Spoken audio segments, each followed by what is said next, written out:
Hey everyone, it's the Kung Fu Genius, aka Alex Richter, and we have a new deal for Kung Fu Genius fans. If you go to citywt.com, you can buy any 2 of our apparel and get 1 free, and that includes the new City Wing Chun gym shirt like the one I'm wearing in the new color.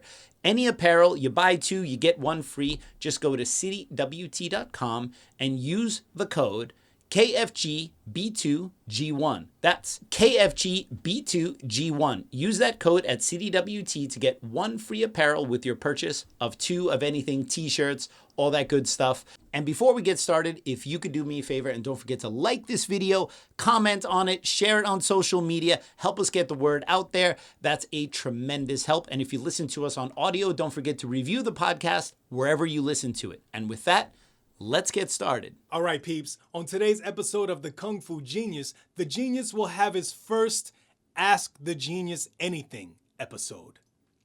Lots of gems, lots of politics, lots of Bruce Lee ain't great at armbars. Let's get to it. He is unstoppable, unbeatable, unbelievable. He's Alex Richter, the Kung Fu Genius. And every day, I practice martial arts. Watch out! Word is, I'm a Kung Fu genius. Practiced all day like a genius. Yo, Dre, how you doing, man? Oh, yeah. I'm good. So we're doing the first Ask the Genius Anything. Ask the Genius Anything. And so you got the list of questions. So we got this from both our, I made a posting on YouTube. People wrote a bunch of stuff there. And we also did it on Instagram at the Kung Fu Genius and got a bunch of questions there. So we kind of took a big selection. Some people, like, they would write like 10 questions. It's like, yo, it's not your show. You know, that like we had like 55 something hits on YouTube. It's like, you know, we can't answer. One person can have 10 questions. Otherwise, we're going to have to rename the show after them, right? Hogging questions. So we tried to keep it to 1 for everybody. And if we don't get to all of them, well, then we just do another episode of this. Like, why that's not? easy for us. We don't have to come up with anything. So let's get to it, man. Okay, all right. So straight out the gate, we're going to start from my man Gizmo of Shaolin. Gizmo of Shaolin. From YouTube, okay? Yeah, from YouTube, all right. From our YouTube page. And it looks like a 2-parter. Okay. All right, his first question. Do you think martial arts organizations should exist, or do you think teachers should be on their own, like Patti LaBelle and Mike McDonald? Ooh, Mike McDonald reference in there, yeah. McD. You know what people do? You know, Mike McDonald has fell on hard times recently. He's now doing the audio for our podcast. That's so... People don't know that. He's so on his own. Yeah, people don't know that, right? He's so on his own. Okay, so do I think martial art organizations should exist or teachers should be on their own? Yeah, everyone should be on their own. No accountability. Do whatever you want. Call it whatever you want. That's what I think. No, I'm just kidding, okay? Well, I was about to be like, yo, opening 10 schools. So... Obviously, you know, the problem is that on the face, it depends how you look at this question. Mm-hmm. Usually when people in Chinese martial arts ask this kind of question, it's because a lot of martial arts associations have in the past been somewhat abusive to their members, right? So you have, because of the hierarchy of Chinese martial arts, sometimes the hierarchy, the kind of Sifu Todai relationship, that also gets pressed onto the business side of things. And then sometimes people have to do things if they run schools that they don't feel comfortable doing, or they're forced to adhere to rules that might no longer be relevant in the modern era of teaching martial arts. And of course, there are a lot of martial art instructors who are just straight abusive of their students and also the people who teach under them. Okay. So when I see this kind of question, I think it might be coming from that, because a lot of organizations have, or I shouldn't say a lot, but a certain number of organizations have some history of being, let's say, abusive, whether that's physical or verbal or whatever. Gotcha. But this is a very individual kind of thing, right? Because to lump it's as if all martial art organizations are the same. You have some martial art organizations that are very open in the way they teach, and they might have a framework for their students and their instructors to teach in, but they might give certain leeway to them in terms of how they promote things or do things. And I doubt very highly he's talking about those kind of associations. He's probably talking about the ones that have really strict rules about, how you're supposed to do things and things like that. And again, it depends, right? There are Brazilian jiu-jitsu organizations out there that all of their schools and franchises, you have to follow certain protocols, right? And so it's not just a traditional martial arts thing, right? And then there are other Brazilian jiu-jitsu schools that just do things on their own, just like there are Wing Chun people out there that do their own thing, and there are Wing Chun people out there who are part of their own association. For me, I usually think it's a good sign if you know where this person comes from, whether they're part of an association or not. If you go and you ask them, who did you learn from and, where did you come from, they should be able to tell you that without having to look the other way or act kind of sheepish, right? And some martial art associations enforce a very high standard and others don't. And so you can't really say this. I mean, obviously, if there are abusive associations out there, you shouldn't be part of them and they shouldn't exist. But is the answer then, because people always think very binary, either you have associations or you don't have any associations at all. So is the fact that a couple associations are abusive or maybe don't do a good job, is the answer to that everyone should just do their own thing without any accountability? Okay. I don't think that that's the answer. I feel like being business-minded, you want to open a legit business. Yes. You want to be a part of an organization. Well, as long as the organization or the association provides you with some kind of advantage on the business side, if they don't do that, then I don't think you necessarily need them, right? So again, it depends. All associations are different, right? People should not stick around and deal with people who are being abusive or being a prick, right?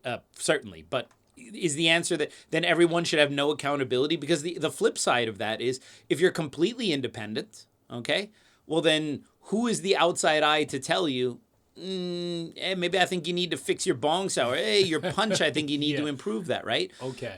When I became independent, I already had the benefit of having seen lots of other people who had become independent. And most of the people who become independent start their own association.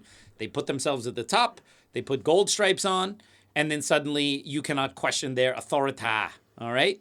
I didn't do that. But I regularly go and seek instruction with people who are better than me, whether I go to Hong Kong and practice with other Wing Chun practitioners, or I train with Magno in Brazilian Jiu-Jitsu, or I go and train with the Valenti brothers in Miami and spar with their guys and do all that. I am a self-regulator when it comes to quality and learning more. Got it. But I'll tell you, a lot of people aren't. The moment they're the head of an association, that's it. Shun everything else. That's it. They're the boss, right? And did he have a second question, right? Yes. Second question. Also, any other Kung Fu systems you'd be interested in learning outside of Wing Chun?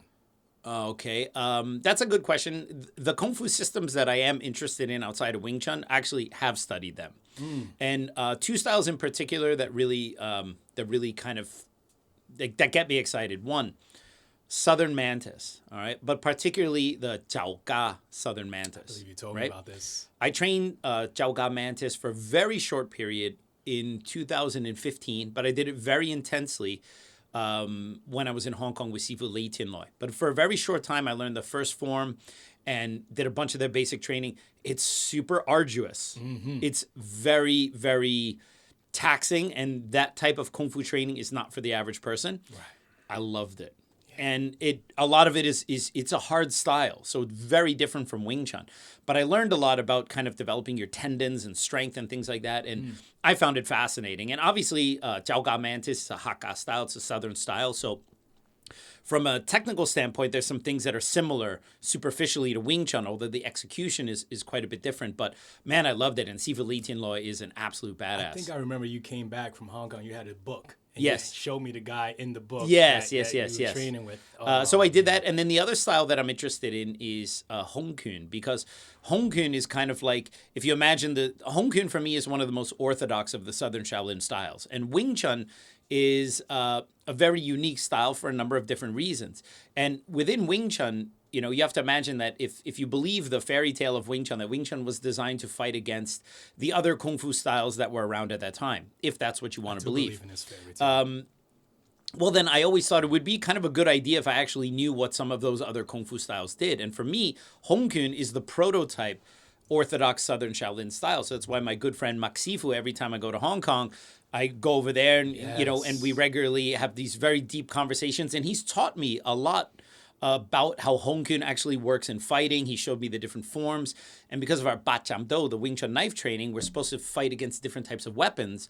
Well, it might be a good idea if you actually know how those other weapons work. So I've gone to Mak Sifu to learn things about broadsword and also learn how he does the long pole and things like that. So I have actually trained in those styles, not at any serious depth. And I'm not even a beginner in those styles, but enough so that I have a little bit of an idea, so it gives me some context to improve my Wing Chun. Okay. Love Mak Sifu. I am Thorpe. I am Thorpe. Or Thorpe. Or Thorpe. Thorpe. Thor gotta pay. From Instagram, do you still train some Taekwondo? Yeah, so some people know, I got my black belt in Taekwondo when I was 15. My senior I thought students... you got that when you were 5. No. What was the black belt you got when you were 5? No one gets a black belt when they're 5 years old. What are you talking about? Who gets a black belt when they're 5 years old? Maybe I had a J.C. That was the Penny. selling point how I joined the school. Oh, because I had a black belt when I was 5. I might have had a J.C. Penny black belt when I was 5 years old, right? My mom had to put the extra holes because I was so skinny, right? But certainly not any kind of black belt, right? So, so my senior students know that when we do kick defense, right? You're having flashbacks right now, all right? Ouch. Yeah. What do? I put on the shin pads, and you guys got to defend my kicks, and I'm your worst nightmare because I know what you want to do as a Wing Chun person. That is, I know you want to close the gap, and I also have a black belt in Taekwondo. So I do keep my kicks. I keep my roundhouse kicks in practice. I don't keep my spinning back kicks to the level that I should. What's that kick that our homegirl came and did butterfly kick? The one you flip in the air? And yeah, you're right. Yeah, those kind of whirlwind kicks or whatever. Called? Yeah. So that wasn't part of Taekwondo. That's why I bring in experts to do stuff like that. So I do keep my roundhouse kicks and my side kicks from Taekwondo in practice. I don't keep the jump kicks or the spinning back kick stuff. But I'm going for surgery on Thursday on my shoulder. And one of the things I was thinking is, while my shoulder is healing up, I'm going to focus, a lot on my footwork in general, both in Wing Chun and other martial arts. And I was actually thinking about jumping spin kicks. Can't jump with this bad shoulder yet. But I was actually thinking about going back to some of my old Taekwondo training, just because since I can't do stuff with my arm for at least a couple months, I can do some stuff with my legs. So I was thinking of doing that just to stay in shape. I don't know why I'm picturing Van Damme doing a spinning, jumping back kick to Van Damme has the Steven best Seagal's face. That would be great to see, right? If that would have went down, oh man, that would have been great. All right, Pedro Delgado, all right, from YouTube. Any stories about Chiu Ling? I don't want to mess this up. Half of this is just Chiu you Ling reading this. Wang Shenglong or Huang Zhangli and their old documentary instructionals from the late 70s, early 80s? So this is an interesting question. I don't know why Pedro would think I know about this, except for the fact that I do know about it. I mean, I've never talked about it. So, I mean, I kind of this is the stuff that I love. The producer, Si-yoon, who was basically the guy who gave Jackie Chan the chance to do things kind of on his own terms through the movie Snake and the Eagle's Shadow and Drunken Master. He was the guy who saw the comedic potential behind Jackie Chan. So those two movies, Snake and the Eagle's Shadow and Drunken Master, they were not done for Golden Harvest because his other films were, a number of his films were Golden Harvest. They were done for a film company called Seasonal, which is owned by Si-yoon.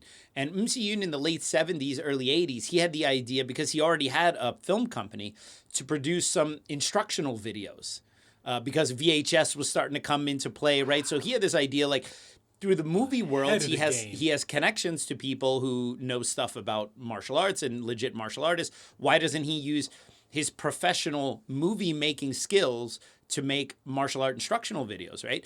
And I think he did 3 that were quite famous. And those were these 3 here. So you have Chu Ling, who is the tailor from Kung Fu Hustle. Yeah. And he was also our boy Bobby Samuel's first manager in Hong Kong. He did one like a Tiger Crane, where he's showing like the Tiger Crane form in Hong Kong and showing applications. And I don't remember the Chu Chi Ling as much. I remember he was demonstrating the form, and then I think he would show some applications, but I think he would be like wearing some normal clothes, and then some dudes would attack him, and then he would bust out Tiger Crane all over them. So the idea was kind of like to make an instructional video in different topics, but do it with movie or like Hong Kong studio level quality. And then they did one with the late Wing Chun Sifu Wong Sun Leung. I think it was called The Science of Infighting. And it's like a 1 hour one, and basically Wong Sifu demonstrates like the Sunum Tao form, and they show excerpts and snippets from like Chum Kyu and Chi Sao. And the very opening scene, there's actually like a Wing Chun fight scene, and the Wing Chun fighter is Lei Hoi Sang, who's a veteran villain from Hong Kong films. You remember 36 Chambers. Yeah. You remember that salty monk who didn't like Gordon Liu's character? And he was like, well, if he wants to open the other chamber, he's got to fight me first, and he's using the double knives. That's Lei Hoi Sang. And Lei Hoi Sang in real life is a Wing Chun Sifu. He learned from Chiu. Chiu was one of Yip Man's students. And Chiu also learned in Fatzan before he learned from Yip Man. But Lei Hoi Sang is like a veteran villain in Hong Kong films, but in real life, he's a Wing Chun guy. Fascinating. And so... that guy, by the way. Yeah, and he's amazing, right? And Lei Hoi Sang, you've seen him as like a bad guy in so many movies. He's also like in Prodigal Son, he plays like one of the instructors that was hired by Leung Chan's father to teach him.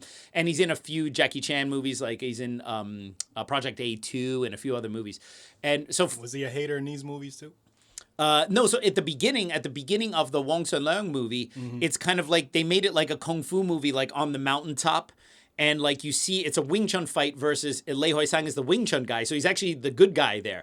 And he's fighting another guy, and it's like a Wing Chun choreographed fight. Okay. And then it kind of introduces it, and then it's Sifu Wong Sun Leung in the studio showing Wing Chun and stuff. So yeah, you can see it on YouTube. It's been around for a minute. I mean, when these things came out on VHS, they came in the big boxes like this, and they were super expensive. Big plastic. But the addendum to the Lei Hoi Sang thing, years ago, I think maybe 2009, I was in Hong Kong. And with my now wife, and we were walking down the street, and I saw Lei Hoi Sang on the street. Yes. And like for me, since I was a kid, he was like from 36 Chambers and from all of these movies, and he's like this veteran villain, right? And of course, by 2009, I had already been teaching Wing Chun. I knew this guy was a Wing Chun instructor, right? And I just saw him. And normally, like you remember when we saw Van Damme, who was the guy who went up to Van Damme? I went up to Van Damme, right? So I have no problem like going up to these. You noticed them first, too. Yeah, and I noticed them. Right? No, actually Antonio saw him first, right? But I was the one who went up. That time Antonio saw him first. Normally I got the eye for it, right? So I saw Lei Hoi Sang. We were at a market, like a fish market, and he was there presumably with his wife, like older lady, right? And he's much older now, right? And you still see him. He still does TVB from time to time. He plays like the old grandpa now, right? So it's funny to see him playing like nice grandpas when he used to always be like the villain, right? So I saw him there and I froze, man, because I felt so starstruck, right? And here's someone, he never really was the star, but he's this guy that you always saw. And I was like, and I just saw him, and like I wanted to just go up to him and say like, just tell him I was a big fan. Yeah. And I completely froze. And I kind of nudged Carol, and I'm like, hey, that's Lei Hoi Sang. She's like, who the hell is that? And I'm like, you grew up here and you don't know who Lei Hoi Sang is, right? How dare you? How dare you, right? And she's like, and then like we walk by, she goes, he just looks like a grandpa buying fish, right? And I'm like, well, to be fair, he is a grandpa now buying fish, right? But that guy is like a veteran villain. And it as she sees it. I get starstruck when I see dudes like that, right? So, and then Huang Jianglei, this very amazing Korean Taekwondo master who was the villain in Drunken Master and Snake and the Eagle's Shadow. Do you remember that high-kicking villain that he fights at the end of the first Drunken Master? I mean, he's literally the best kicker. I mean, Huang Jianglei is probably one of the best kickers ever in Hong Kong cinema. I think I do remember. Yeah, he's amazing. Yes. And so he was the villain. And then they made, because he was on contract with Seasonal as well, then they made an instructional video, I think it was like The Art of Dynamic Kicking. I forget the exact title, where he shows the Taekwondo. He's amazing. He could I was watching that movie here. And he could just park his foot in the air, and he could just like kick multiple times. So I remember, I mean, back in those days, and the addendum to that is Sifu Leung Ting, when he made his Wing Chun his authentic Wing Chun VHS in 1984. he totally copied Wong Sun Leung's seasonal video because he wanted to make, he told me, he said, oh, Wong Sun Leung, I don't know if this is true, but he's like, a Wong Sun Leung got ripped off by Si Yun. Because Si Yun basically produced the whole thing, and then Si Yun ended up pocketing all the money that he made. I mean, that thing sold everywhere, right? And Wong Sun Leung didn't get anything, right? And then, of course, Sigong was like, oh, Wong Sun Leung got ripped off by Si Yun, so I decided to do the video myself so I can earn all the money myself. And then you see the opening scene, he's got the guy on the hilltop, and he kind of copied it a little bit, and he used the structure of it. So Siva Leung Tang's authentic Wing Chun video from '84 is a straight copy, his version on, or I should say, taking inspiration from Wong Chun Leung's Science of Infighting. So that's all I got to say about that. So yeah, I do know a little bit about that stuff. Okay. All right. So next up, we got BG, though Mass. I think that's Thomas. I think that's Thomas. Oh, okay. BG Thomas WT. Yes. Okay. I wonder what he practices. He's from Instagram. Okay. And he asks, did you ever get the opportunity to train with Sifu Bernd Wagner while in Germany years ago, the Castle days?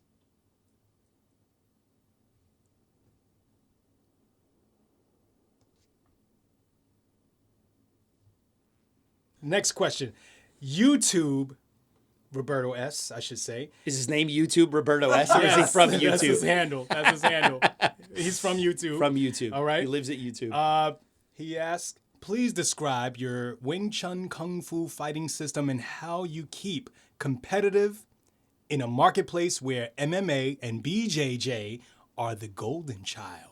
Well, it seems like two separate questions, because it seems like saying how awesome is your Wing Chun style that you can compete with the BJJ people. And for me, these kind of questions are always like, I don't know. I mean, it's an interesting question. I understand why people ask it, but for me, it's always like, hey man, why do you like jazz music when everyone else is listening to hip hop? All right. You know what I mean? And it's like, well, because I like jazz, right? I thought you liked salsa. Well, I like that too. Okay. All right. More so. But for me, it's like, what people always look at martial arts in the same way people look at I don't know. I think martial arts is something like sports. Okay. If I say sports, okay, you have sports that range from badminton to Muay Thai. Yeah. Okay. But they all, but they could, both badminton and Muay Thai can be considered a sport. Okay. What's badminton? Right? Time out. Badminton. You don't know what badminton is? Never heard badminton. Of badminton. Oh, I've heard of. Okay. Yeah, badminton sounds like someone that doesn't know how. Badminton. All right, sorry, my bad. That was my accent there. All right. Badminton. Badminton. All right. To say it with a British accent. You know how much nonsense I put up with your accent. You can't even give me that. Straight whack. I'm gonna get you back. I'm gonna get you back for this. I'm gonna get you back for this. I just kept picturing some badmintons. The freezy freakies. Badminton. Freezy freakies. Badminton. All right, so coming back to my point, all right? Yes. So when you say martial arts is a super broad category like sports. So sports can mean, from golf, all right, to wrestling, okay? Those are all sports. And people go like, well, people like BJJ now and MMA. Why would people want to do Wing Chun? It's like, because they like it and they want to learn it. This idea that, if you're not doing the same thing as everyone else, how do you stand out? And I go, you only stand out when you're not doing the same thing as everyone else, And so my market is different than the people who go to a BJJ or MMA school, right? So I teach people a martial art with the idea of helping to improve their lives, right? To get them in shape, to get them moving, to get them more coordinated. And we focus on self-defense, and we focus on, how to de-escalate, how to deal with practical situations. And we teach something that is an awesome physical art. Wing Chun is a lot of fun to practice. You have to think about it. You have to train hard. You have to figure out, okay, when there are holes in your game, whatever. And other martial arts have that as well. And that's what attracts people to that, Yeah. right? But I don't teach people to smash each other in the ring, and I don't teach people to grapple or whatever. And if people want to do that and they're in New York, you have the best people in the world doing that. You have Renzo Gracie right there. You got Marcelo Garcia. You got Phil Nurse from the Watt. And if you want to learn Wing Chun, you got Sifu Alex Richter and a couple other people here in New York, right? So if that's what you want to do, that's what you want to do. And the problem with this is the question is the problem. It's not understanding that people have lots of different interests. It's just like saying, why do you listen to jazz when everyone listens to hip hop, right? It's like, because I like jazz, all right? And that's what I do, right? Self-defense is a different topic. I don't teach people to go in the ring, so you'll never see one of my students trying to challenge an MMA fighter in the ring, because my students know what they're learning is to protect themselves against a situation where they have a reasonable chance, not to go in against a professional when they haven't trained it. So it kind of feels like it's like almost like I got to be as stupid as the other Wing Chun guys who send their students in there to be sacrificed to the MMA gods. Like, that's not me. Right. All right? Pretty fly for a Filipino guy from Instagram. That's got to be an Instagram handle. Wants to know, what one event would have changed your life completely if you made the complete opposite decision? Well, I think it's pretty clear. Had I not decided to go to Germany and do Wing Chun full time, I think that would have changed the course of my life. So before I went to Germany, I was in a relationship with someone that just it wasn't working, and I did have the opportunity to stay there and continue slogging away at that dead horse. Is that in Seattle? In Seattle, yes. I also really, my second passion. Not a lot of people know this. My second passion. After martial arts is driving. Yeah. So I'm when I got my license at 16, my dad signed me up for like the BMW high performance driving school. So I learned at 16 how to do high performance driving, braking, cornering, turning, spinning the car out, doing all that kind of stuff that people want to do. I learned how to do that at 16. And I was a maniac. And I love my other passion. So had it not been for martial arts, I probably would have tried my hand at becoming a stunt driver. But good thing I didn't do that, because you can just CGI cars nowadays. Not a race car driver. No. I never. For me, it wasn't really racing. That wasn't the thing. For me, it's high performance driving. Oh, okay. If you give me a twisty road and a really nice, sport handling car. It's my thing right there, right? All right. Windy, twisty, chicanes, high performance Not the driving. Speed, but the No, I mean, it's straight line speed. That's what American cars. Who cares about that? For me, it's like the old Pirelli motto, all right? Power is nothing without control. You would have had a career as a diplomatic chauffeur. A diplomatic chauffeur, yes. So I basically had a crossroads of like, okay, maybe I can go into the car thing, or I could stay in Seattle at that time and do something else. And I decided to go to Germany to do martial arts full time, and that was the best decision I ever made. Wow, I like that question. That was a good question. Yeah, Chiu or Chiu. Chiu. Yeah, situation. From See You Later from YouTube. All right. Hi, Sifu Alex. Do you think you'll ever invite guests from other martial arts styles on the podcast? Well, we actually just recorded a podcast yesterday. It was the first in-studio guest we had. So we got rid of your ass, and we put someone else in that chair.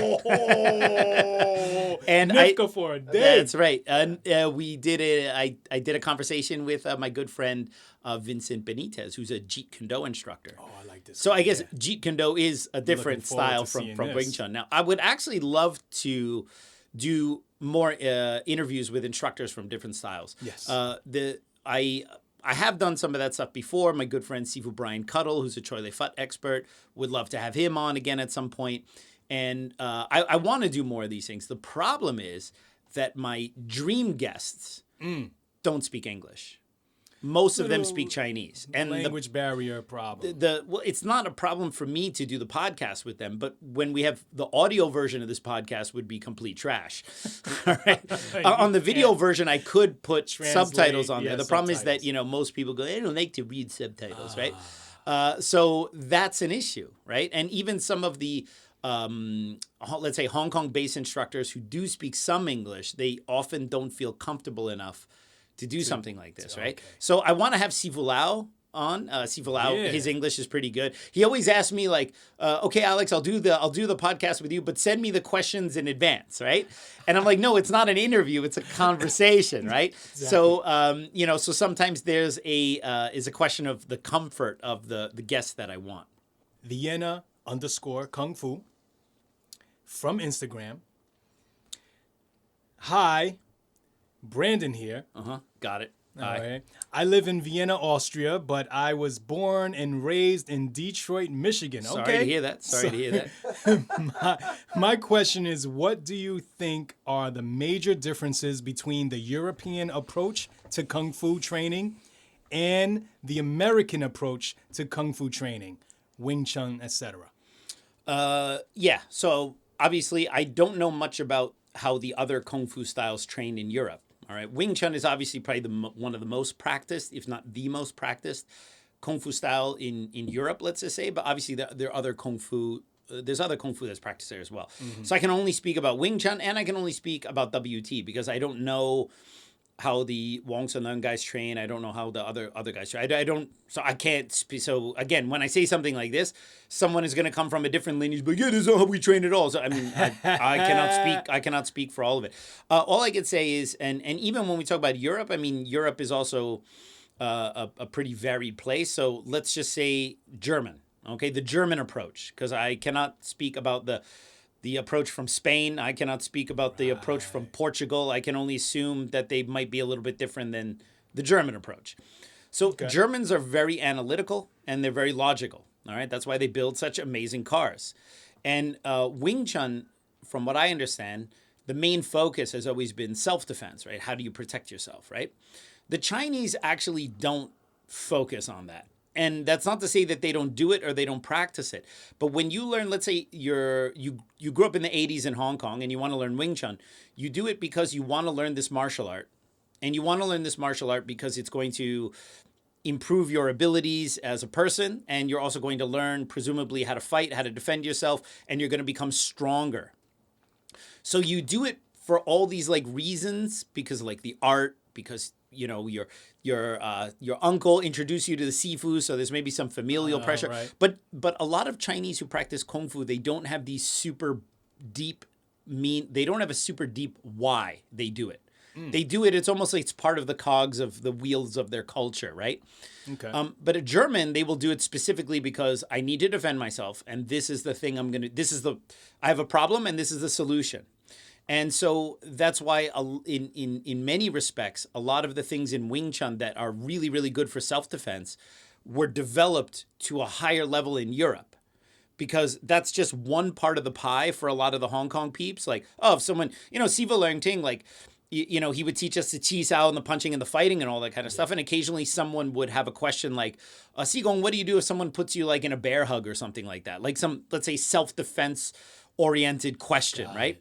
And then he would show this like brilliant thing from Buji with like the final, the bowing move. You see this thing like, wow, it's really cool. And then I look at some of my jujitsu buddies and it's like, it's the same as what they're doing, right? And I go, and then he would show it and say like, okay, that's what you do. Okay. And then let's go back to Chi Sao. Keep it moving. Yeah. Yeah. You see what I mean? So he would like show this brilliant escape out of something, right? And then, and then you go back. So it was there, but it wasn't emphasized. So that meant that a lot of let's say the Hong Kong students might have learned these things maybe once or twice, but they didn't drill it again and again and again. And the European guys, because they focus so much on self-defense, they want to make sure you can really, really do it. But on the other hand, sometimes I think there's certain parts of the martial art that you just have to come and you have to train and you have to be present and you have to do it. And it's not always clear now why you have to do this thing. But after a couple of years, you start to go, oh, that's why I was doing this, and it pays dividends. The Germans, they're not going to do that until you give them a reason first. Oh. You understand? So that's why sometimes it's like, you go to Hong Kong, your Sifu says, okay, do this, and then you just do it. You just do it. Yeah. And you do it again, and then they correct you, and then the harder you work, the more they're going to then reveal to you on the back end. That's not all Sifus, but this is, let's say, my experience. But the Germans are like, no, why? Tell me why first, and then I'll invest the time in it, right? And so what ends up happening is that sometimes if you're a beginner, even if I told you why, it won't fully make sense. It might, and I'm not saying this to be mystical. The reason might be somewhat abstract. Ooh. But it makes sense if you've done that thing for 6 months and then you go, oh, now I understand how my hip can move when I put it into the punch, right? But if I told you at the beginning, you're doing this to improve the way you add the hip into the punch, they might go, But if you tell them, you do this because if someone grabs you and does X, Y, Z, this is how you're going to get out. So sometimes they need a practical reason to do everything. And there's certain things in Chinese Kung Fu that are developmental. It's not for a straight one-to-one application, all right? You need to just do it so that you have the physical conditions to perform the Kung Fu. And that is sometimes not very easily communicated to people who are highly logical. Man. And that's all I got to say about that. Man. I can't wait to hear you say this name. Pierre Hilaire Toile. There you go. I'm sure that's exactly how you pronounce it. I'm sure it is. I assume it's a French name. From YouTube. Oh, it's also a two-parter. It is a two-parter. I see 2 bullet points here. Why did Yip Man refuse to teach the whole system to Bruce Lee? Ooh, politics. If that is true, can you tell us more about the Bruce Lee / Yip Man relationship? Wow, this is a can of worms, all right? Because no matter what I say, I either piss off the Bruce Lee fans, I piss off the Jeet Kune Do fans, or I piss off the Wing Chun people, or end up pissing all of them off. Yeah. Well, here's the thing. Okay, why did Yip Man refuse to teach the whole system of Bruce Lee? I don't 100% agree with that premise. All right, if we really look at the time that Bruce Lee started learning Wing Chun, and I know the Bruce Lee fanboys are going to say 13, and they're going to say his mom, Grace Lee, said in an interview with Geraldo Rivera, I'm not even joking, that that Bruce started at 13, in the 70s, all right? Never knew that. Wow. That he started at 13, okay? But if you went to my mom right now, I've been doing martial arts since I was 8. I started Taekwondo. If you ask my mom when I started Wing Chun, she wouldn't be able to tell you the exact year. She wouldn't be able to tell you, all right? She'd guess at some teenager. If you said, was it 13? She'd probably say, yeah. But it wasn't. It was 15. Okay, but she wouldn't be the one to answer that, right?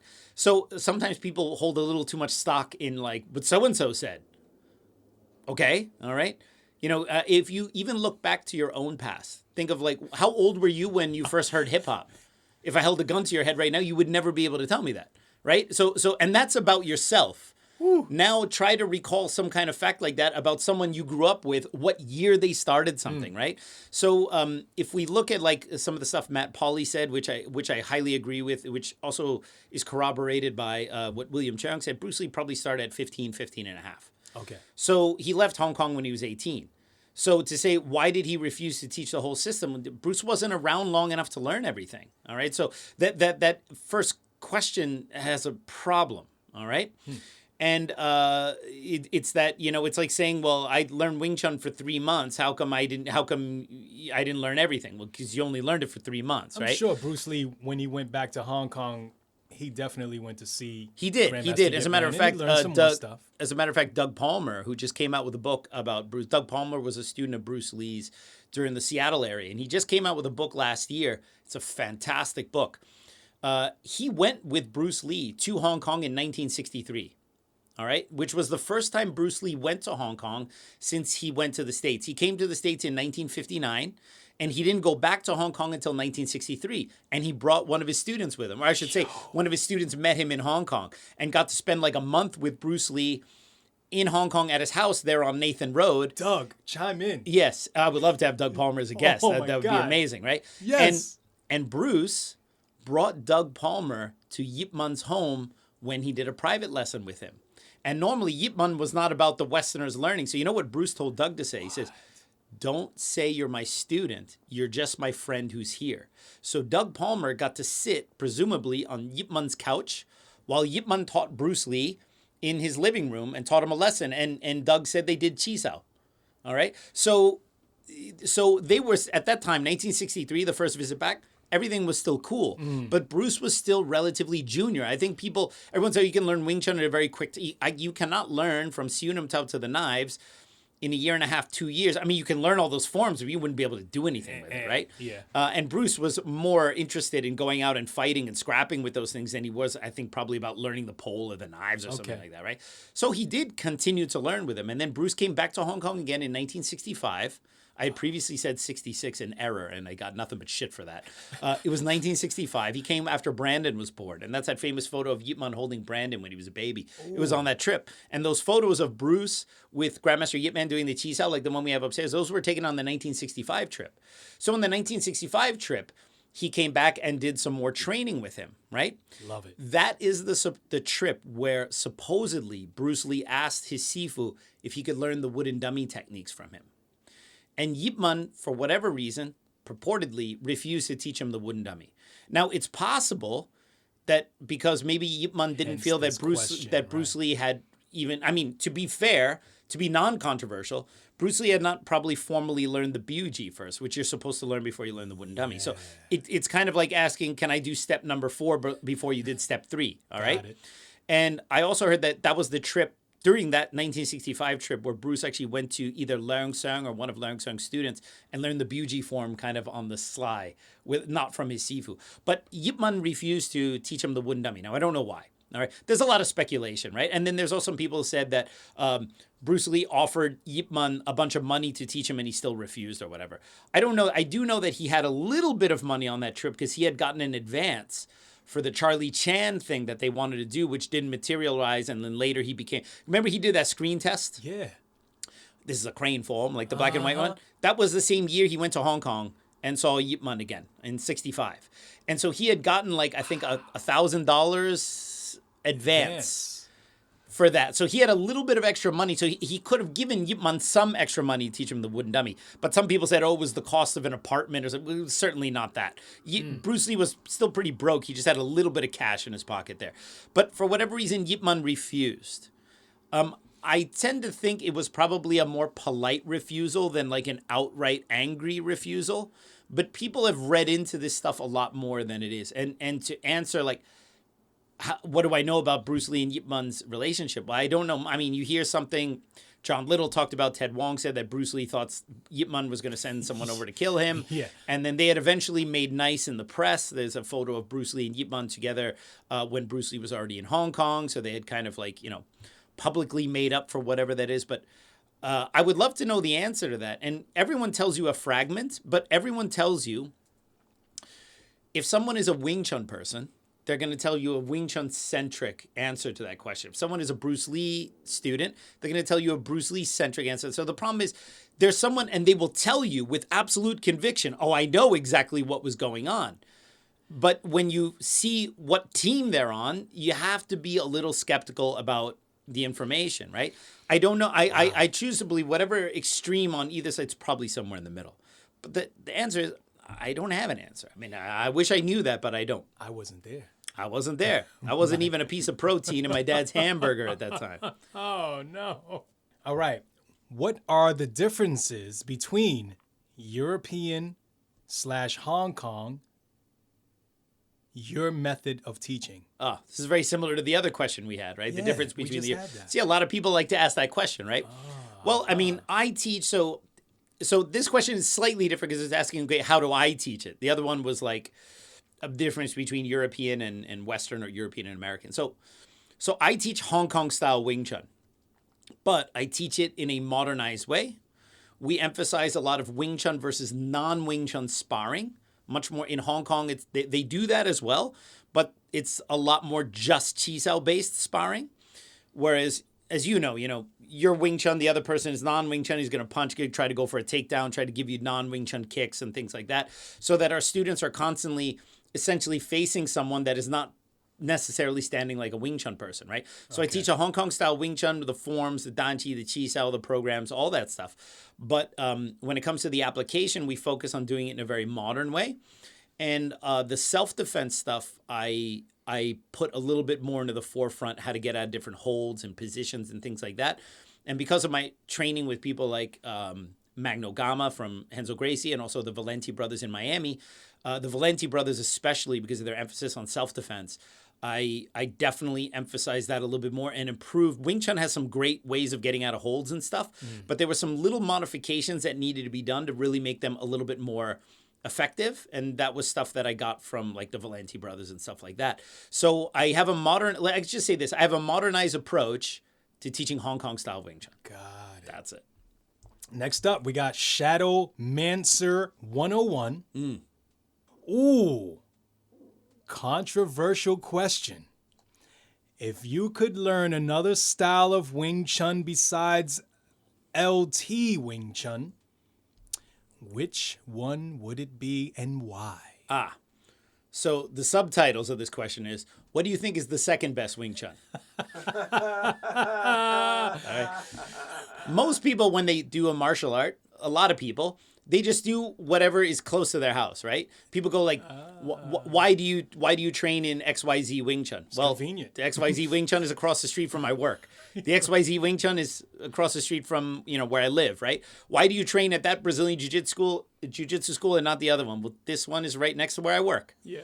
Most people, the martial arts school of choice has a lot more to do with convenience and has a lot more to do with like, that was just the first one they went to. They didn't know the difference between Wing Chun and karate or whatever, and they went to a Wing Chun school first. They're like, okay, I'll do this, and now they're doing Wing Chun, right? Which is also funny because once people become indoctrinated in their style, they'll defend it to the death, as if it's like, this is, not only is this style the only good style, but my teacher and that lineage is the only good one ever. And the only reason why they believe that is it's an accident of fate that they just happen to go to that one, right? Wow. And so it's the same way how people defend their religions or their political opinions. These are things that they kind of inherit through osmosis, but then they will defend it to the death, having never even tasted anything else, right? Yeah. So for me, it was different. I came to Learning Wing Chun because I tried out a number of different Wing Chun styles. Okay. I'd done the non-classical Wing Chun before, right?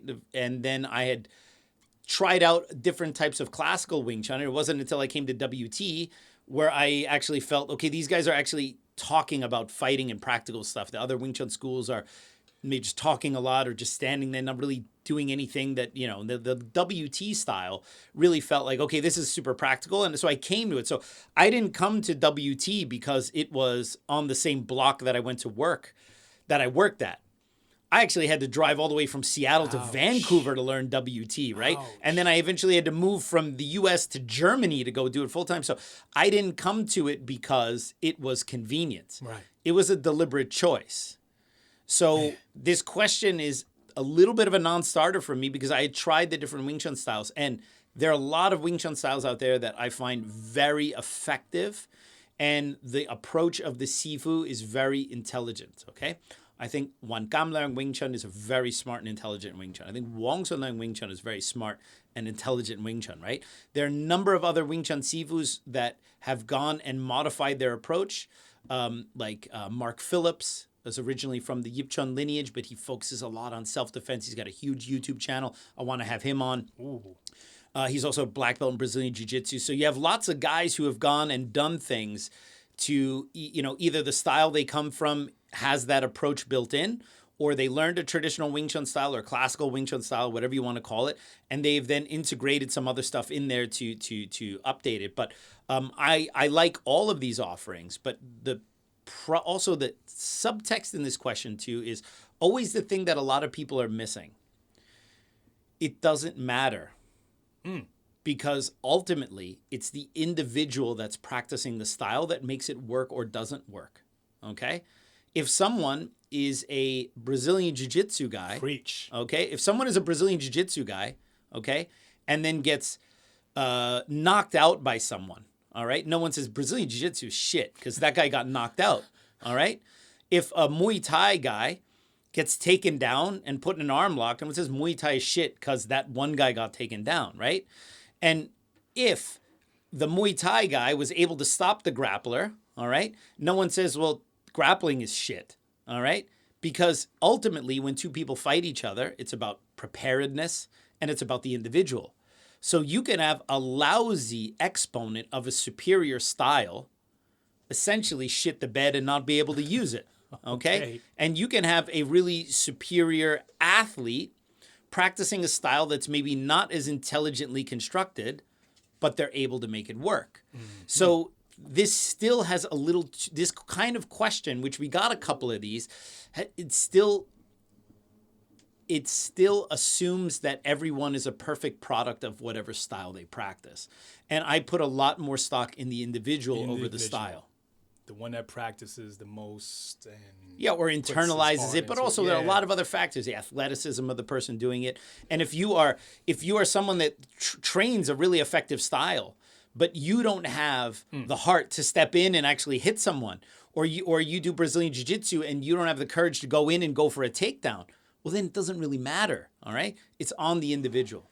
Next up, we got Christian Creasy from YouTube. Do you believe Wing Chun can be useful in MMA competition? No.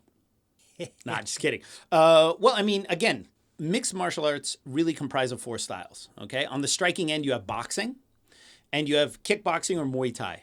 And on the grappling end, you have wrestling, which is stand-up, clinch, and takedowns. And then on the ground, you have jiu-jitsu, submission, stuff like that. Yeah. So most people who fight in MMA, they have to have knowledge of all 4 of those topics. And a lot of them specialize in one over the other. So you have a wrestler, but the wrestler still has to know some boxing, kickboxing, and jiu-jitsu. You have a jiu-jitsu specialist, but they have to know something about wrestling and boxing and kickboxing, right? Okay. And so neither one of those 4 styles nowadays can compete alone in MMA. So you cannot go in there just as a boxer and be successful for long in MMA. Same with jiu-jitsu, same with wrestling, and same with kickboxing, right? So when I hear this kind of question, I'm going, are you asking me, is Wing Chun the one style in the world that can be alone in mixed martial arts when the arts that are in mixed martial arts, hence the name mixed martial arts, cannot really effectively stand alone anymore? In the early days, yes, the jiu-jitsu guys could go in there because the other guys didn't know what they were doing, or you have someone who's a really good wrestler, like Mark Coleman, take them down and just pound them with. But nowadays, the skill sets are so broad and of all the fighters that they can mix it up on so many different levels, right? So none of those 4 styles can stand alone by themselves anymore. I mean, you could have someone who has success for a little bit, but at the highest levels, they're going to have to be able to mix it up because people are going to figure them out easily. Yeah. So do I think then Wing Chun is the one style that then somehow paradoxically could go in there by itself where the other styles can't? No, absolutely not. But what do you see nowadays in modern mixed martial arts? You see fighters getting more and more creative because when everyone has the same skill sets, you need to have a little bit of an edge, maybe do something a little bit different. Like a couple of years ago, people were not throwing the low kicks to the calves. Now everyone are throwing those calf kicks. Yeah.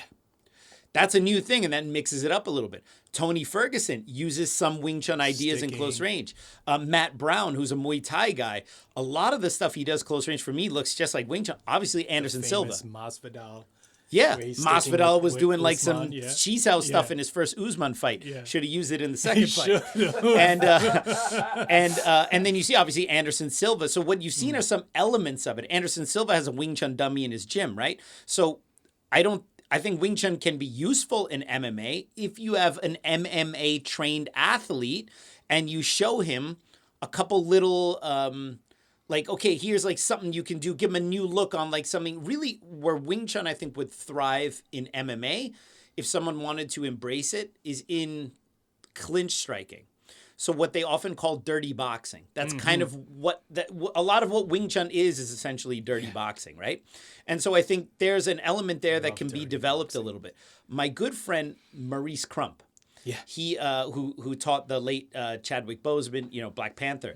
He's an amazing martial artist. The guy's a real life ninja, capoeira martial artist, and he actually practices ninjutsu. But he does Thai martial arts. He was the bad guy against Tony Jaa, Protector, and does, by the way, the best RZA impression you've ever heard. What? Right? Maurice.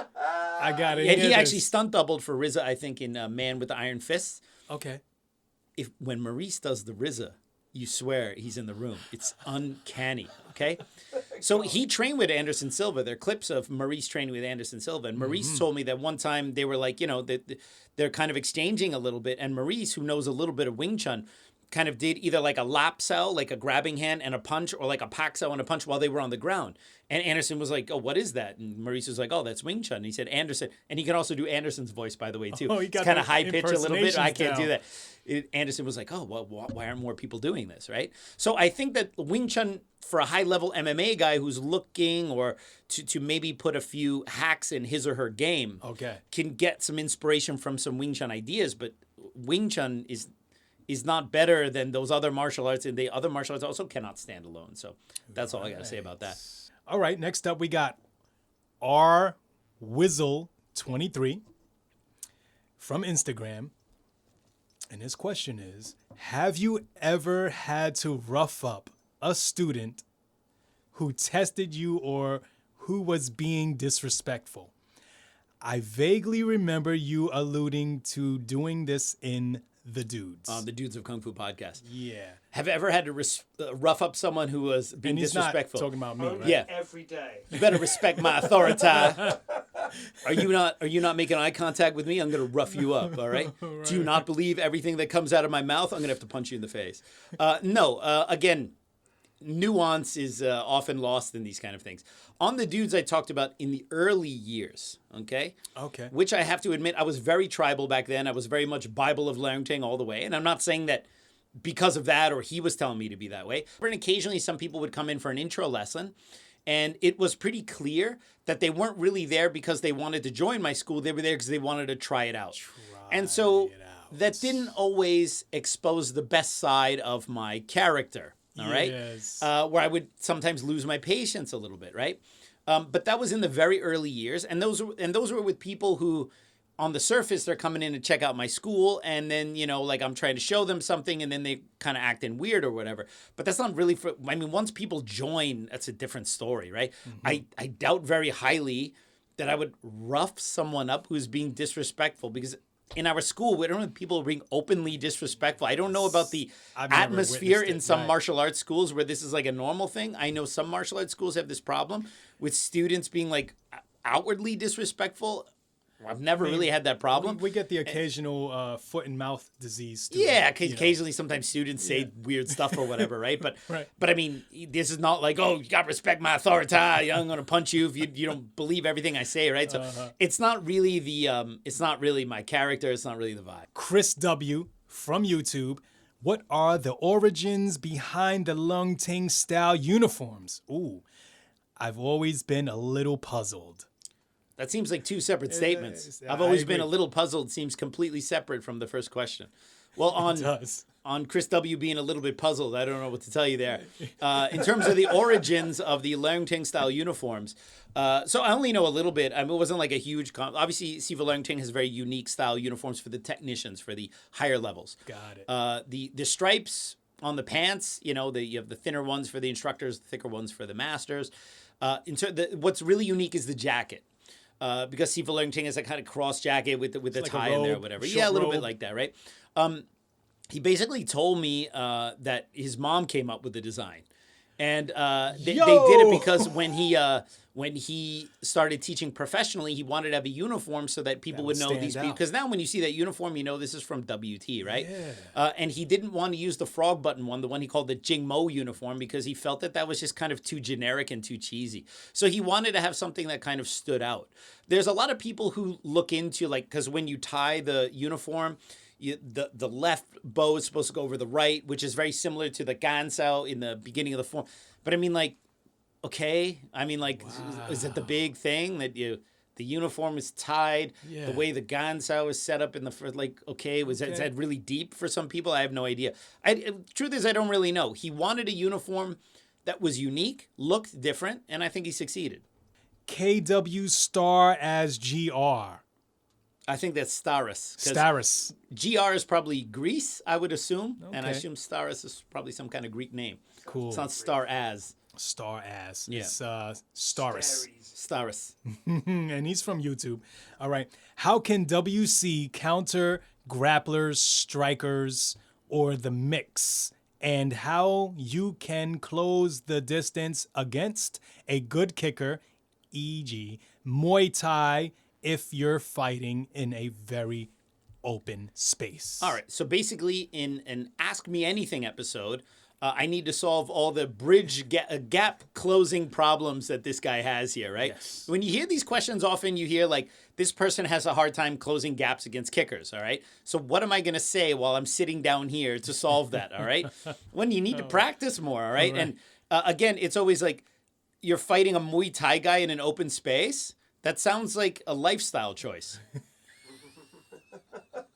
Okay? So you want to fight in the ring against people who do other martial arts? My advice, learn those martial arts you want to fight in the ring against and then do that. Art of war. Okay? If you are worried about self-defense, you want to protect yourself, why are you fighting a Muay Thai guy in an open space? That sounds like for me, that sounds like something you signed up for, all right? Yeah, I was walking down the street after work one day in my suit. I had a very difficult day. I had my briefcase, and suddenly I found myself in an open space against a Muay Thai guy, Dude all right? comes to you with a clipboard. Yeah, exactly, right? Would you like to fight this Muay Thai guy right here? Yes, exactly. I mean, In so... this in this open space. So in this Sign open up. space, right? Okay, so I feel you've signed up for that, buddy. You definitely signed up. And in terms of giving you a full clinic on closing the gap and stuff like that, not going to be able to do it in MMA or MMA in an AMA Ask Me Anything episode. How does Wing Chun counter grappler strikers? I mean.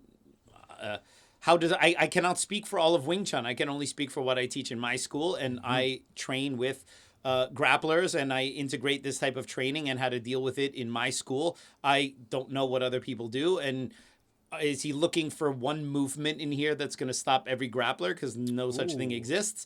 This is a practical question, not easily solved.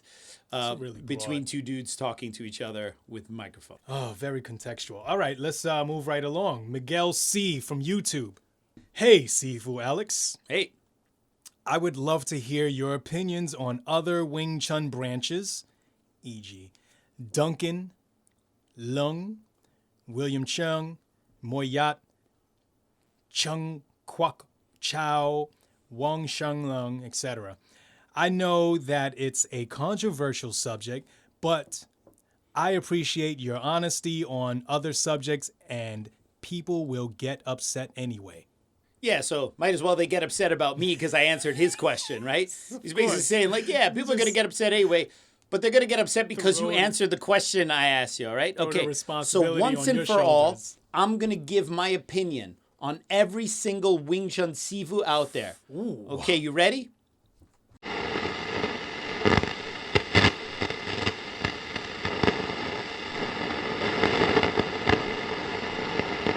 Yeah, man, seriously. And don't even get me started on those other dudes. And that's all I'm going to say about that. Damn, son. Whoa, calm down.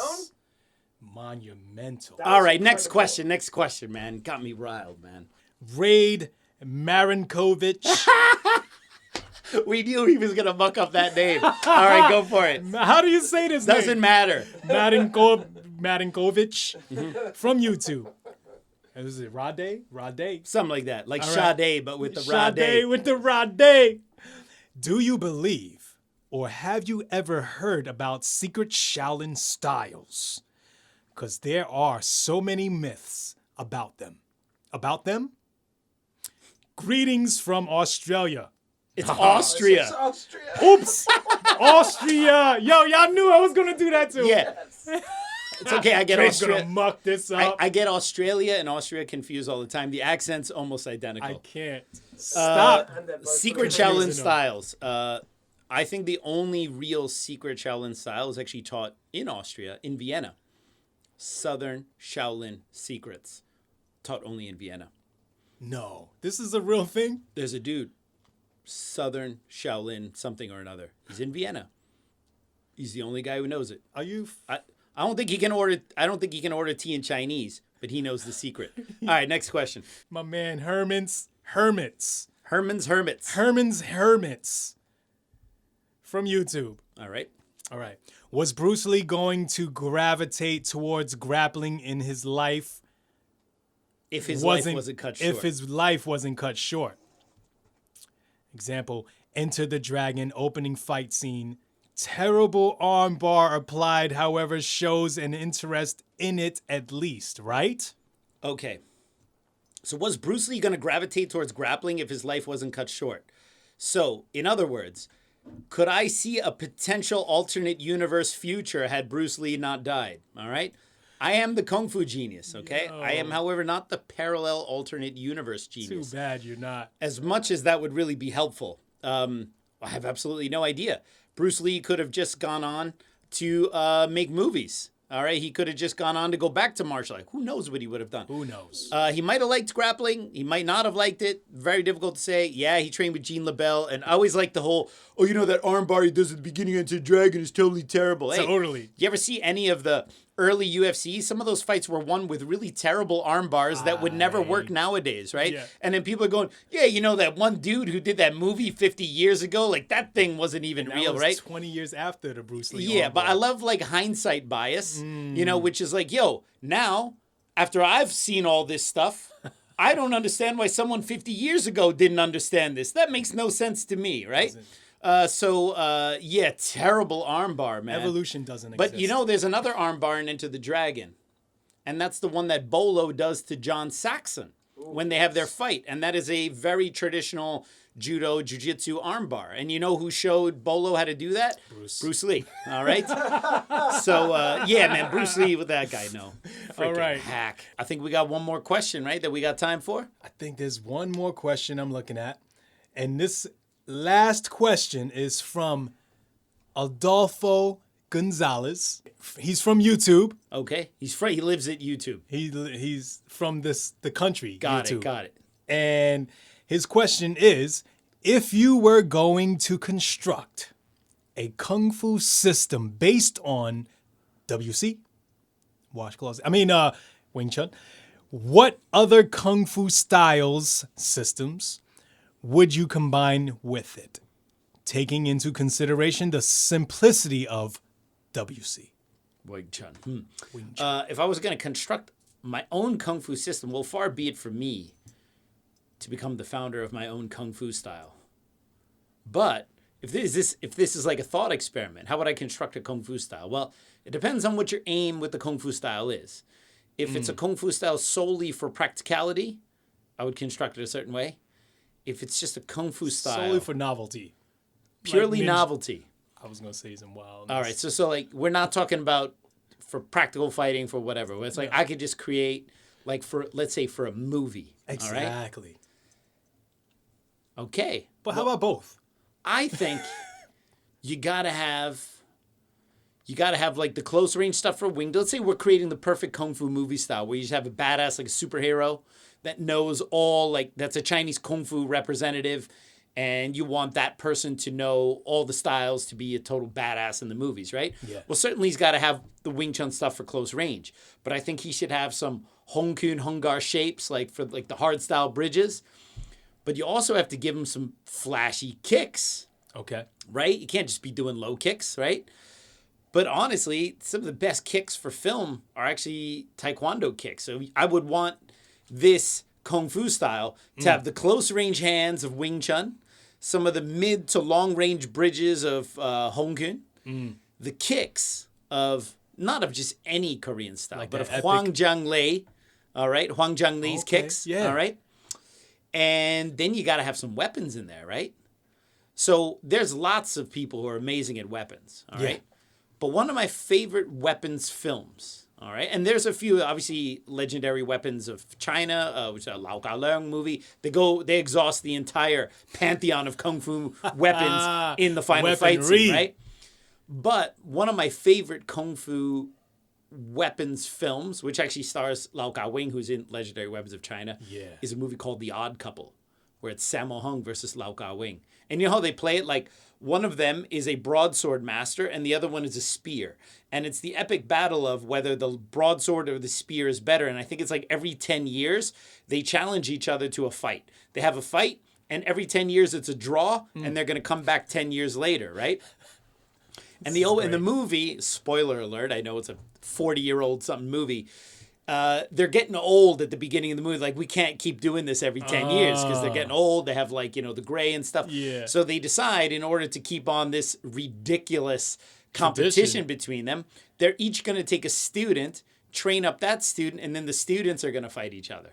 And then what they did was, like, you have Lau Ka Wing and Sammo Hung playing kind of older versions of themselves. And it's in the 70s, so they were actually younger back then. But they have, like, the long beard with the white, And then they take on students, and they take on this. They're playing two characters in each movie. So Sammo Hung's character starts teaching Lau Ka Wing as a young guy, right? Oh. And the old Lau Ka Wing starts teaching Sammo Hung as his student, I gotta right? see this. So they flip it, which means that both of those actors had to be able to fight super competently with both broadsword and spear.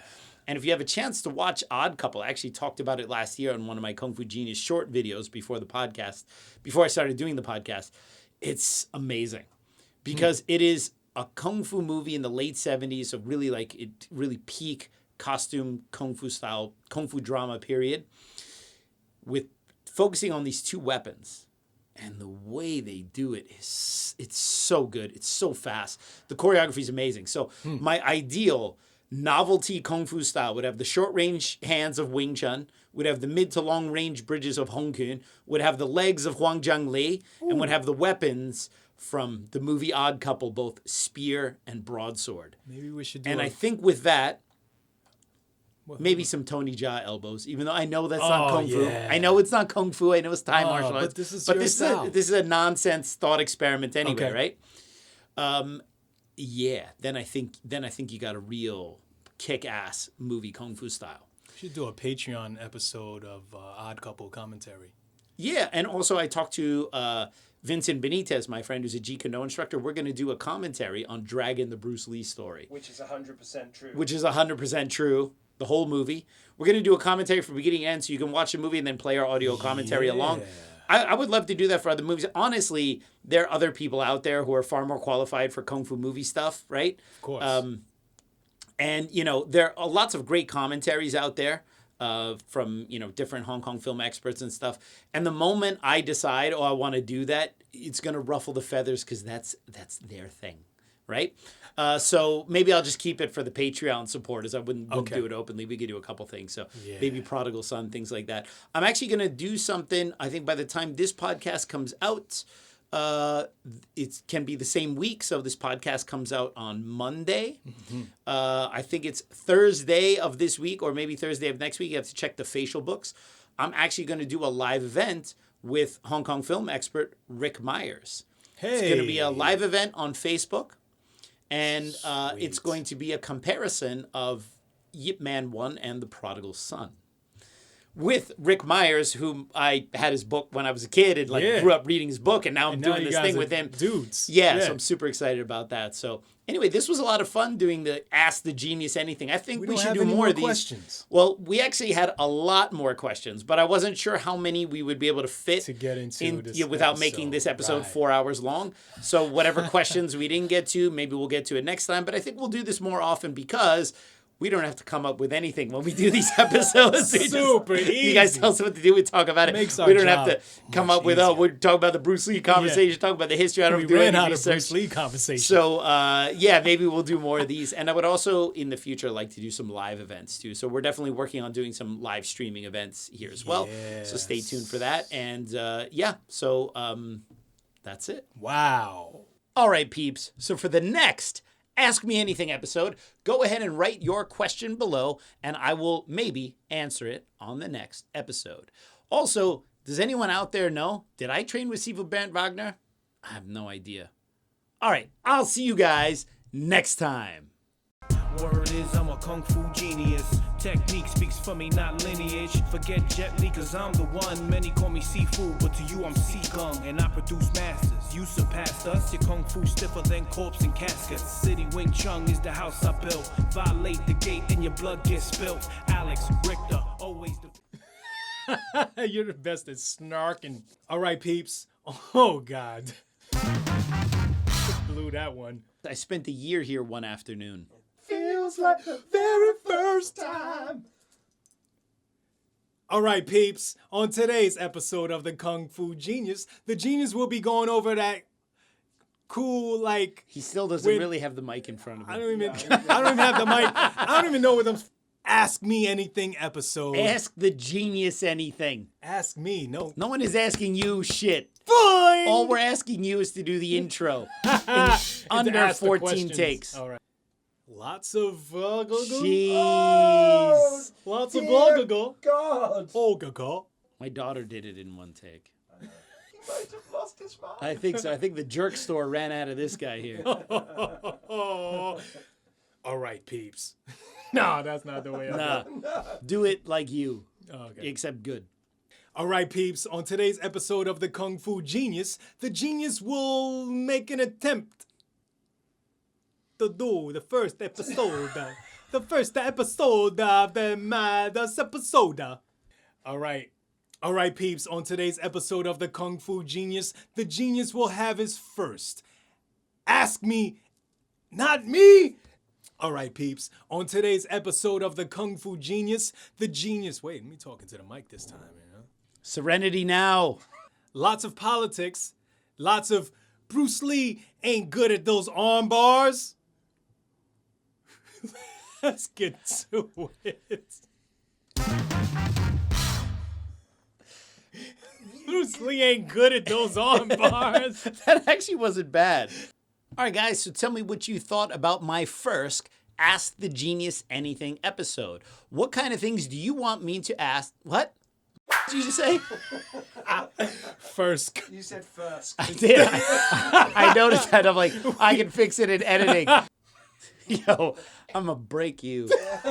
Yeah, you should right. make sure you're wearing a couple of bad mittens. That's right. Bad mittens. Yo, do you guys like bad mittens? I love bad mittens. Yo, Friskies. those are nice mittens. But those are bad mittens right over there. Now I have to like focus on not saying first. Okay, here we go. So I hope you enjoyed the first. Oh my God! I said it! So hope you guys enjoyed that Ask Me Anything episode. If you guys have any ideas about the type of things you want me to talk about in the next podcast? What is happening? What is going on? What is happening? What is going on? Am I going through age-related decline at a rapid pace right now? So that was the first Ask. I can't avoid it. I can't quit you.